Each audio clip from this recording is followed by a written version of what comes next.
نحمده ونصلي على رسوله الكريم أما بعد فأعوذ بالله من الشيطان الرجيم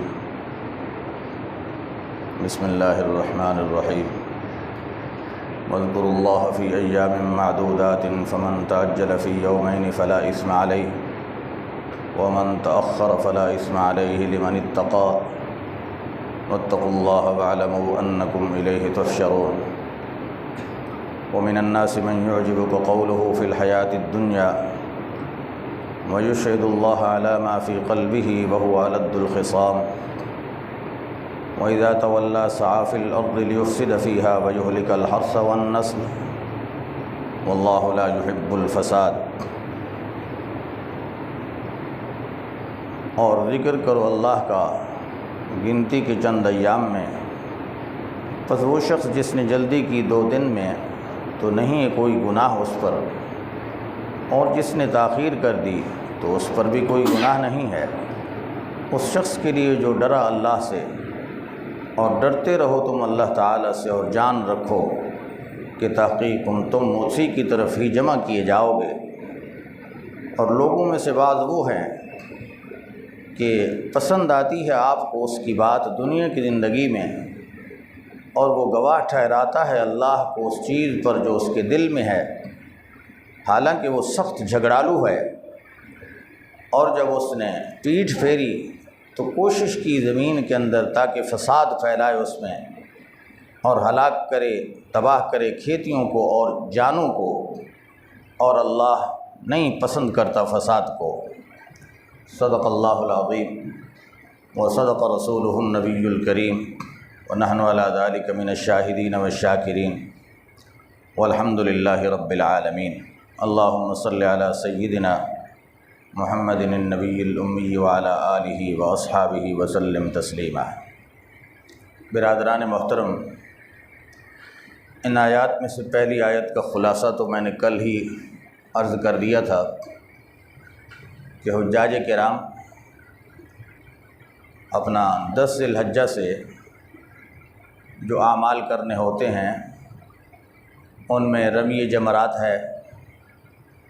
پہلے دن 10ویں کے دن صرف 1 جمرہ کی رمی، اور 11ویں اور 12ویں کے دن تینوں جمرات کی رمی۔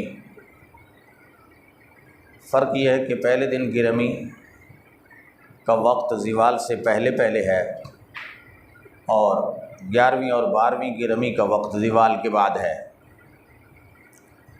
اب 13ویں کی جو رمی ہے اس کے متعلق اللہ تعالیٰ نے فرمایا کہ جو شخص 2 دن یعنی 11ویں اور 12ویں کا دن رمی کر کے چلا گیا مکہ کی طرف، لا اثم علیہ، اس پر کوئی گناہ نہیں ہے۔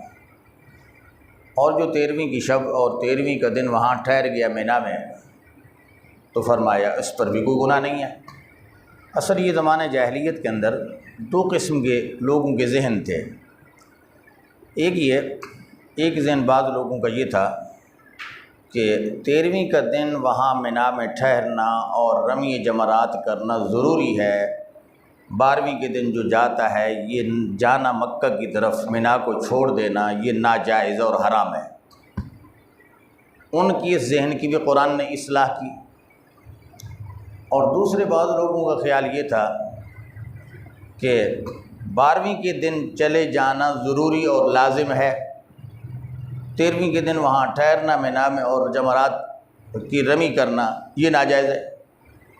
تو اس ذہن کی بھی قرآن نے اصلاح کی، یہ فرمایا کہ 2 دن رمی کر کے کوئی چلا گیا تو کوئی حرج نہیں ہے، جا سکتا ہے، اس کو اجازت ہے، لیکن اس شرط کے ساتھ کہ 13ویں شب کی غروب آفتاب سے پہلے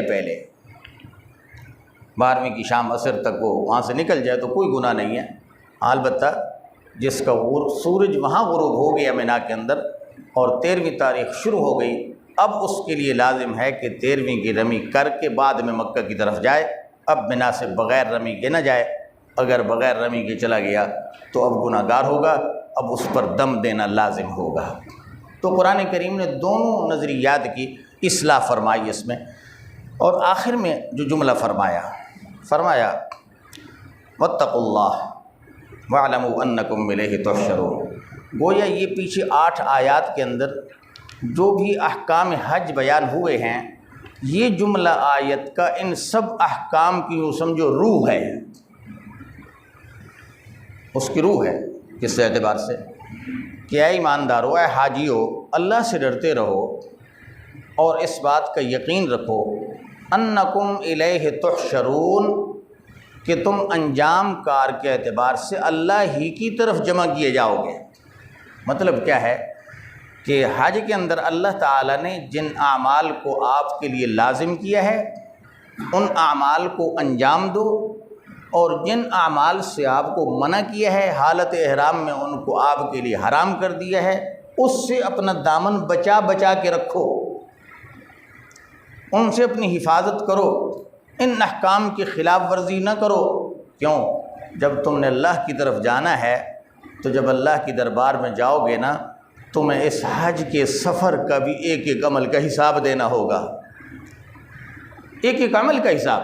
اس لیے جس کے دل میں تقویٰ ہوا، اللہ کا ڈر اور خوف ہوا، وہ ان بد اعمالیوں سے، حرام امور کے اجتناب سے یا فرائض اور واجبات کے ترک کرنے میں خوف کرے گا، ڈرے گا، اور پورے تقویٰ کو ملحوظ رکھتے ہوئے احکام کی بجا آوری کرے گا۔ اور آخری یہ کہ جب ایک انسان حج کے احکام سے فارغ ہو کر آتا ہے تو گویا گناہوں سے پاک صاف ہوتا ہے۔ اب حج کے بعد گویا ایک نئی زندگی کا آغاز ہے۔ کیا مطلب؟ کہ حج سے پہلے اس حاجی کے کھاتہ میں جو گناہ تھے، اللہ تعالیٰ نے اس حج کی برکت سے، توبہ کی برکت سے، استغفار کی برکت سے، رحمت کی طلب کی برکت سے وہ گناہ سارے معاف کر دیے۔ اب گویا وہ گناہوں سے پاک صاف ہو کر لوٹ رہا ہے۔ تو اس آیت میں اشارہ اس بات کی طرف بھی ہے کہ حاجیو، اللہ کا خوف پیدا کرو، کہیں اپنے اندر کبر، غرور، فخر، بڑائی، یہ بیماریاں پیدا نہ ہونے دینا۔ کہیں ایسا نہ ہو کہ تمہارا یہ گناہ تمہاری حج جیسی عبادت کو بھی ضائع کر دے، اور تمہیں جو گناہوں کی معافی ملی ہے وہ معافی بھی کالعدم ہو جائے۔ تو واتقوا اللہ، اللہ سے ڈرو، وَاعْلَمُوا، جان رکھو، انکم الیہ تحشرون، کہ تم اسی کی طرف جمع کیے جاؤ گے، اور تمہاری زندگی اور ان اعمال کا حساب محاسبہ ہوگا وہاں کہ تم نے کس انداز سے زندگی گزاری۔ اب ایک حاجی وہ ہوتا ہے جو حج کے بعد آ کر اس کی زندگی میں انقلاب آ جاتا ہے۔ مثلا پہلے نماز کی پرواہ نہیں کرتا تھا، اب 5 وقت کا نمازی بن گیا ہے۔ پہلے حدود شریعت کی پرواہ نہیں کرتا تھا، اب احکام شریعت کو پورے حساسیت کے ساتھ اپناتا ہے اور حرام سے بچتا ہے۔ تو حضرات فقہا لکھتے ہیں وہ یقین کر لے کہ اس کا حج مقبول ہو چکا ہے۔ اور اگر حج سے آنے کے بعد اسی طرح بے نماز ہے، حج کے آنے کے بعد اسی طرح شراب پیتا ہے، حج میں کے آنے کے بعد ہر حرام کام کے اندر جناب اسی طرح مبتلا جس طرح حج سے پہلے تھا، تو یقین کر لے کہ اس کا حج قبول نہیں ہوا۔ تو حج کی قبولیت کی علامات میں سے ایک علامت یہ ہے کہ حج کے بعد کی زندگی کے اندر اس کی تبدیلی آ جائے۔ پہلے اگر نافرمانی اور معصیت والی زندگی تھی تو اب اطاعت کی طرف، اللہ کی طرف رجوع والی زندگی بن جائے، تو سمجھو اس کی عبادت قبول ہے، اللہ کے اس کا حج مبرور ہے۔ اگر یہ چیز نہیں ہے تو پھر حج مبرور نہیں ہے۔ تو اسی ایک جملہ میں اللہ تعالیٰ نے اس پورے عنوان کو سمیٹ دیا ہے۔ یہاں تک حج کے احکام اس آیت تک اختتام پذیر ہوئے۔ وَمِنَ النَّاسِ مَن يُعْجِبُكَ قَوْلُهُ، ان آیات میں اللہ تعالیٰ ایک اور واقعے کی طرف اشارہ کرتے ہیں۔ پچھلی آیت میں 2 شخصوں کا ذکر ہوا۔ ایک وہ شخص جو حج میں جا کر صرف اللہ سے دنیا مانگتا ہے، یاد ہے نا؟ کیا کہتا ہے؟ وَمِنْهُم مَّن يَقُولُ رَبَّنَا آتِنَا فِي الدُّنْيَا وَمَا لَهُ فِي الْآخِرَةِ مِنْ خَلَاقٍ۔ یہ شخص کون ہے؟ یہ کافر ہے۔ کافر کی نظر صرف دنیا پہ ہوتی ہے، آخرت کے جہان کا پر نہ اس کا یقین ہے، نہ حساب و کتاب پہ یقین ہے، نہ وہاں کی راحت اور عذاب پہ یقین ہے۔ اس لیے جب یقین ہی نہیں ہے تو وہ آخرت مانگتا ہی نہیں ہے۔ نمبر 2، جو مومن ہے اس کی شان بیان ہوئی کہ مِنْهُم مَّن يَقُولُ رَبَّنَا آتِنَا فِي الدُّنْيَا حَسَنَةً وَفِي الْآخِرَةِ حَسَنَةً۔ اب اللہ تعالیٰ اسی کا مظہر بنا کر 2 شخصوں کی مثال ذکر فرما رہے ہیں۔ پہلی مثال پہلے شخص کی ہے جس کی نظر صرف دنیا پہ ہوتی ہے، آخرت پہ نہیں ہوتی۔ فرمایا اس آیت کا مصداق حضرات مفسرین نے لکھا کہ یہود میں سے ایک شخص تھا، بڑا باطونی، طرب لسان، آ کر رسول اللہ صلی اللہ علیہ وسلم کے پاس کلمہ پڑھتا ہے۔ نام تھا اس کا اخنس بن شریق۔ اخنس بن شریق کلمہ پڑھا، آپ کے ساتھ آ کر اتنی باتیں کرتا ہے، اتنی کہ آپ کا بھی دل موہ لیتا ہے۔ کہتے حضرت ہمیں زندگی تو اب ملی ہے، پہلے تو ہم کچھ بھی نہیں تھے، جانوروں کی زندگی گزار رہے تھے، آپ کی مجلس میں آتے ہیں تو ہمیں ایسی راحت و سکون ملتا ہے جس طرح مچھلی کو پانی میں سکون ملتا ہے۔ جب آپ کی مجلس سے نکل کے دور جاتے ہیں تو پھر ہم اس طرح تڑپ جاتے ہیں جس طرح مچھلی پانی سے نکل جائے تو وہ تڑپتی ہے۔ اس طرح کی باتیں کر کے حضور علیہ الصلاۃ والسلام کے دل کو بھی اپنی طرف متوجہ کرتا۔ اللہ فرماتے ہیں لوگوں میں سے ایک شخص وہ ہے جو جبو کا قول ہو، جس کی بات آپ کو پسند آتی ہے، فی الحیات الدنیا، دنیا کی زندگی میں، ویشہد اللہ، اور اللہ کی قسمیں اٹھا کر وہ کہتا ہے کہ میں مومن ہوں، میں ایماندار ہوں، فلاں فلاں، جو کچھ اس کے دل میں ہے اس پر قسمیں اٹھاتا ہے۔ وہو الد الخصام، حالانکہ آپ کی مجلس سے نکلتا ہے تو یہ سخت جھگڑالو ہے، جھگڑے باز ہے۔ اور جھگڑے باز کے متعلق رسول اللہ نے کیا فرمایا؟ فرمایا ابغض الرجال الی اللہ الد الخصم، یہ ایک روایت میں الد الخصام، فرمایا لوگوں میں سے بدترین، اللہ کی مبغوض ترین وہ شخص ہے جو سخت جھگڑالو ہے۔ فرمایا اللہ کا یہ جھگڑالو شخص مبغوض ہے۔ اب اس کے متعلق قرآن کہہ رہا ہے کہ یہ شخص جھگڑالو ہے، لیکن آپ کے سامنے اس کی باتیں اس طرح ہیں۔ اب اس کا فعل اور کردار کیا ہے قرآن نے وہ بھی ذکر کیا۔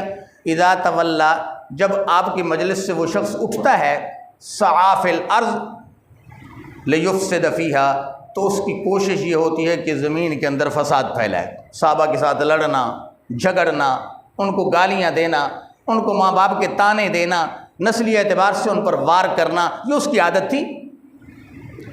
اور دوسرا فعل ویہلک الحرث، کھیتیوں کو اجاڑتا ہے، صحابہ کرام کی فصلیں رکھی ہوتی جا کر ان کو آگ لگا دیتا، ان کے جانور، بکریاں، اونٹ، گائے یا حمار، خچر، کوئی جانور مل جاتا تو کلاڑی اٹھا کر اس کی ٹانگیں کاٹ دیتا، یہ اس کا کردار تھا۔ اب قرآن نے اس کے دونوں فعل ذکر کیے، یہ بھی کہ ویہلک الحرث، کھیتی کو اجاڑتا ہے، والنسل، اور جانوروں کو کاٹتا ہے، نفسوں کو مارتا ہے۔ اب یہ شخص، اس کا یہ کردار ہے، ایک یہ مثال ہے۔ اللہ فرماتے ہیں واللہ لا یحب الفساد، اللہ تعالیٰ اس جیسے فساد کو پسند نہیں کرتے۔ تو ایک یہ کردار ہے انسان کا۔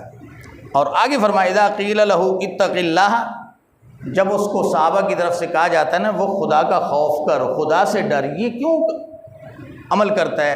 کھیتیاں کو اجاڑنا، جانوروں کو کاٹنا، لوگوں کو گالیاں دینا، تو قرآن کہتا ہے اخذت العزت بالاسم، اس کو اپنی غیرت ابھارتی ہے گناہ پر، توبہ کی بجائے وہ مزید گناہ پر برنگیختہ ہوتا ہے اور ابھر جاتا ہے، اتنا بڑا فسادی ہے۔ اللہ فرماتے ہیں فحسبہ جہنم، حسبہ، ایسے کردار والے شخص کے لیے جہنم ہی کافی ہے، ولبئس المہاد، اور اس کا یہ بڑا برا ٹھکانہ ہے۔ اللہ ہم سب کی حفاظت فرمائے اس جیسے کردار سے بھی اور اس جیسے انجام سے بھی۔ اور اس کے مد مقابل دوسرا شخص ومن الناس من یشری نفسہ ابتغاء مرضات اللہ، یہ پہلا شخص تھا جو صرف دنیا کا طالب ہے۔ اب دوسرا شخص دیکھیں جو دنیا بھی مانگتا ہے اور اللہ سے آخرت بھی مانگتا ہے، اللہ نے اس کی بھی ایک مثال دی۔ حضرات مفسرین فرماتے ہیں اس کا مصداق حضرت صہیب رومی رضی اللہ تعالی عنہ ہے۔ یہ رومی نہیں تھے، عربی النسل ہیں، بچپن میں ان کو کسی نے اغوا کر لیا، یہ بنی نمر سے تعلق رکھتے ہیں، بڑے خوبصورت نوجوان، بچپن میں ان کو رومی لوگوں نے اغوا کیا، روم لے گئے، اب زندگی وہاں گزاری، جوان ہوئے، بڑی عمر کے بعد کسی طرح اسباب بنے اور یہ واپس لوٹے۔ جب مکہ کی طرف آئے تو انہیں اپنے ماں باپ کے نام تک بھی یاد نہیں تھے کہ میرے ماں باپ کا نام کیا تھا، صرف قبیلے کا پتہ تھا کہ میرا فلاں قبیلے سے تعلق ہے۔ اللہ تعالیٰ نے اسلام کی دولت سے نوازا۔ اب حضور علیہ السلام نے ہجرت فرمائی، حضور کے ساتھ حضرت ابو بکر نے، حضرت عمر نے، تو ان کے چلے جانے کے بعد انہوں نے بھی تیاری کی کہ میں بھی ہجرت کر کے مدینہ جاؤں۔ اب بڑے تیر انداز تھے، ان کو کوئی تیر خطا نہیں جاتا تھا۔ تیر اٹھائے، تلوار اٹھائی، اکیلے ارادہ کیا کہ میں ہجرت کر کے مدینہ جا رہا ہوں۔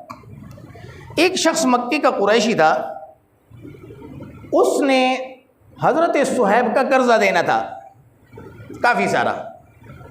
اب اس نے جا کر قریش کے نوجوانوں کو ابھارا کہ حضور بھی تم سے نکل کے چلے گئے، ابو بکر بھی چلے گئے، عمر بھی، آج صہیب بھی جا رہا ہے، کم از کم اس کو تو روکو۔ اب جب ان نوجوانوں کو ابھارا تو وہ جناب ان کے پیچھے پڑ گئے۔ وہ مکہ سے باہر نکل چکے تھے، ان کے تعاقب میں جب گئے، انہوں نے دیکھا کہ یہ جو قافلہ آ رہا ہے اس میں خیر نہیں ہے، میرے پیچھے ہیں یہ۔ اب ان کو دیکھ کر یہ پہاڑ کی ایک چوٹی پہ چڑھ کر وہاں مورچہ سنبھال لیتے ہیں اور ان سے خطاب کرتے ہیں کہ قریشیو، مکیو، میری بات سن لو، تمہیں پتہ ہے کہ میں تیر انداز ہوں، یہ میرے پاس تیر پڑے ہیں، یاد رکھنا میری طرف آئے تو ایک ایک کو نشانہ بناؤں گا، میں کتنا تیر انداز ہوں سب جانتے ہو کہ میرا کوئی تیر خطا نہیں جاتا، میں اس طرح تمہیں اپنے آپ کو حوالے نہیں کروں گا، تمہاری جانیں لوں گا، پھر جناب تلوار کے ساتھ مقابلہ کروں گا، آخر میں اپنی جان دے دوں گا، بتاؤ مجھ سے چاہتے کیا ہو۔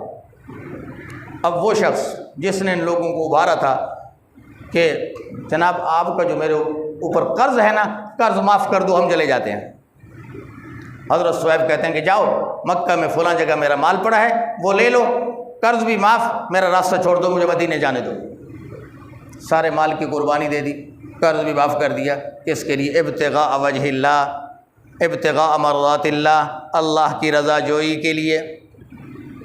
ایک یہ شخص ہے دنیا کو لات مار رہا ہے، دنیاوی اسباب دے رہا ہے، مقصد صرف اللہ کی رضا ہے، تو فرمائے یہ دو کردار ہیں، ایک اخنس بن شریک کا، ایک صہیب رومی کا۔ میرے بھائیو، ہم آج اپنے آپ کو اس زاویے میں دیکھیں کہ ہم کہاں کھڑے ہیں، آیا صہیب رومی والا کردار ہے یا اخنس بن شریک والا کردار؟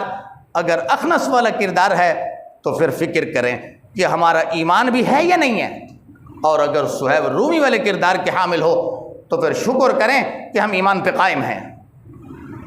تو اللہ تعالیٰ نے یہ دو مثالیں دے کر بات واضح فرمائی۔ ترجمہ کر دیتا ہوں، دیکھ لیں۔ بسم اللہ الرحمن الرحیم۔ وَإِذَا قِيلَ لَهُ اتَّقِ اللَّهَ أَخَذَتُ الْعِزَّةَ، اور جب کہا جاتا ہے اسے اللہ سے ڈر تو بھارتی ہے اس کو غرور اور اپنا بڑائی گناہ پر، بس کافی ہے جہنم اس کو، اور بہت برا ٹھکانہ ہے۔ اور لوگوں میں سے بعض وہ ہے من یشری نفسہ، جو بیچ دیتا ہے اپنے نفس کو ابتغاء مرضات اللہ، اللہ کی رضا جوئی کے لیے، واللہ رؤوف بالعباد، اور اللہ تعالیٰ بڑے مہربان ہیں اپنے بندوں پر۔ اللہ تعالیٰ سے دعا ہے اللہ ہمیں ایمان کامل والی دولت اور اس صہیب رومی والے کردار کا حامل بنائے، نہ کہ دوسرے شخص والا۔ وآخر دعوانا ان الحمد للہ رب العالمین۔